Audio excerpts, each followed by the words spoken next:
আসসালামু আলাইকুম এবং ওয়েলকাম সবাইকে আফটার ইফেক্টস ফর অ্যানিমেশনের 16তম লেসনে, যার নাম হলো ওয়ার্কিং ইন প্রিকমস। এই লেসনটিতে থাকছে আপনি কিভাবে আফটার ইফেক্টসের মধ্যে প্রিকমস তৈরি করবেন এবং প্রিকম জিনিসটা কি। দেন থাকছে যে প্রিকম্পোজিশন এবং মেইন কম্পোজিশনের মধ্যে সিঙ্ক্রোনাইজেশন করার মাধ্যমে কিভাবে আপনি আপনার অ্যানিমেশনটাকে তৈরি করবেন তার সম্পর্কে বিস্তারিত থাকছে। তো যার দেরি না করে চলে যাওয়া যাক লেসনটিতে। লাস্ট লেসনে আমরা দেখেছিলাম কিভাবে ইনভার্টেড ট্র্যাক ম্যাট ইউজ করার মাধ্যমে আপনি এই সিনটাকে অ্যানিমেট করবেন। তো এখন আমরা শিখব যে কিভাবে প্রিকমস ইউজ করার মাধ্যমে আপনি এই সিনটাকে থেকে আপনি আরেকটা সিন, যেটা আমাদের সিন 4, সেটাতে আপনি মুভ করবেন। তো এটা হলো আমাদের সিন 4। আমরা প্রথমে সিন 4-এ কিছু কাজ করব, অ্যান্ড দেন আমরা সিন 2-তে, যেটা আমাদের মেইন কম্পোজিশন, সেই কম্পোজিশনে মুভ করব। তো ফার্স্ট অফ অল আমরা এই যতগুলো আর কি লেয়ার রয়েছে সবগুলোকে কপি করে নিই, অ্যান্ড দেন আমরা সেগুলোকে সিন 2-তে পেস্ট করে দেব আমাদের মেইন কম্পোজিশন। এখন এই যতগুলো লেয়ার আছে সেই সবগুলো লেয়ারকে আমি প্রি কম্পোজিশন আকারে রূপ দেব।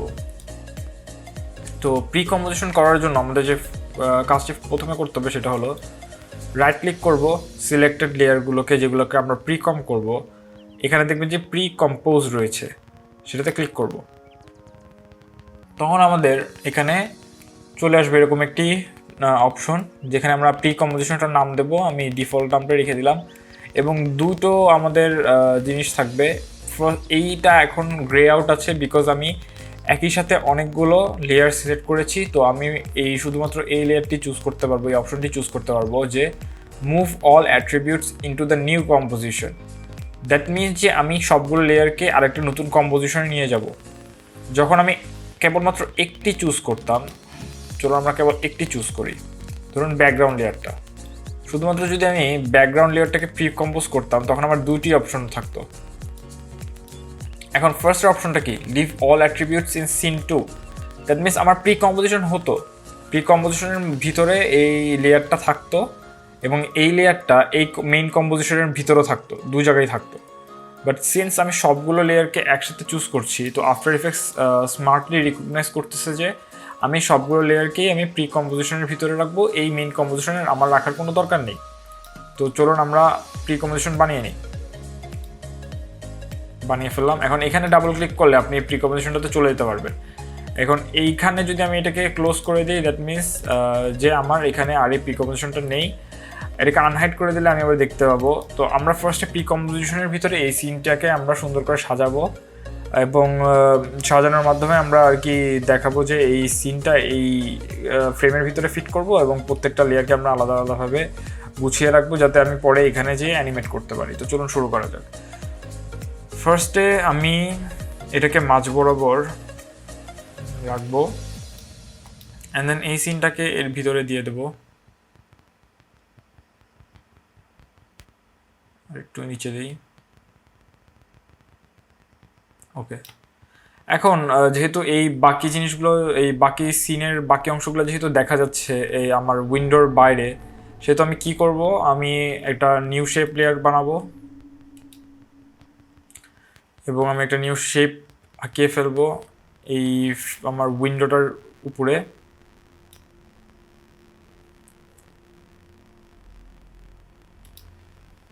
এখন লাস্ট টাইমে আমরা ট্র্যাক ম্যাট এবং ইনভার্টেড ট্র্যাক ম্যাট শিখেছিলাম।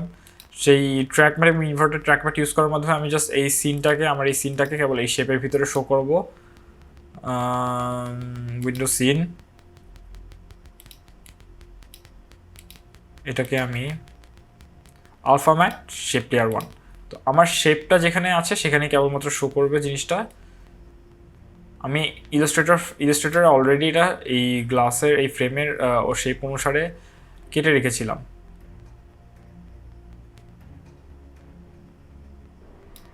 এখন আমি আরেকটা যেটা কাজ করব, আচ্ছা আমি এই শেপ লেয়ারটাকে ডুপ্লিকেট করব অ্যান্ড এটাকে আমার উইন্ডো রিফ্লেকশনের উপরে নিয়ে যাব। উইন্ডো রিফ্লেকশনটাকেও আমরা এই লেয়ারটার সাথে, আমার শেপ লেয়ারটার সাথে আলফা ম্যাটিং করে দেবো।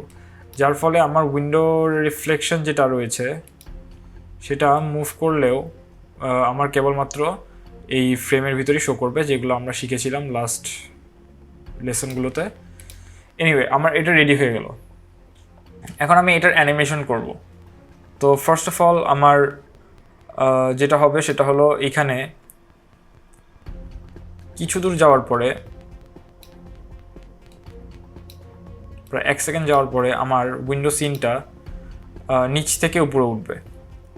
পজিশন প্রপার্টিজ অন করব, ফার্স্ট কি ফ্রেম চুজ করব, ফার্স্ট কি ফ্রেমের ভ্যালুটা আমি ওয়াই ভ্যালুটা চেঞ্জ করে নেব।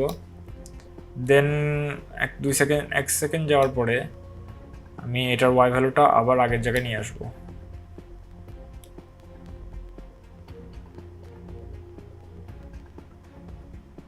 ওকে,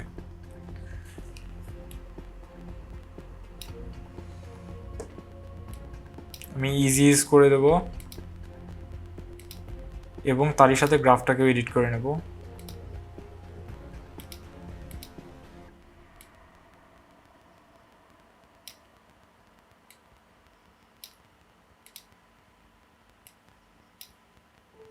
চলুন আমরা প্লেব্যাক করে দেখি। ওকে, ইট লুকস গুড। এখন যখন এটা উঠে যাবে তখন আমি উইন্ডো রিফ্লেকশনটাকেও অ্যানিমেট করে নেব। পজিশন প্রপার্টিজে অ্যানিমেট করব উইন্ডো রিফ্লেকশনের।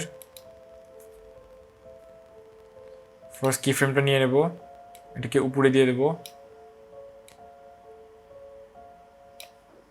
এবং কিছু দূর যাওয়ার পরে আমি এটাকে আবার নিচে নিয়ে আসবো। ওকে, এবার ইজি ইজ করে দেব, গ্রাফটাকে আগের মতো এডিট করে নেব।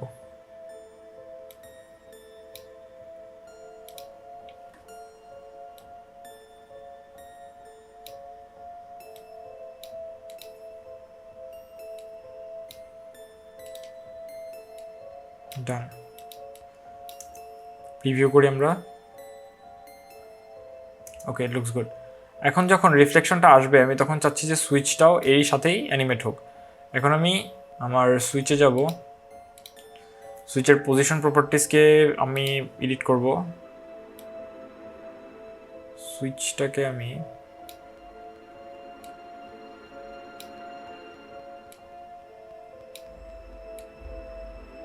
এখানে নিয়ে আসি এবং সুইচের লেয়ারটা আমি উইন্ডো গ্রিল এবং এভরিথিংয়ের নিচে দিয়ে দিই। কিছু দূর যাওয়ার পরে আমার সুইচটা চলে আসবে, আমার অ্যানিমেশন হবে।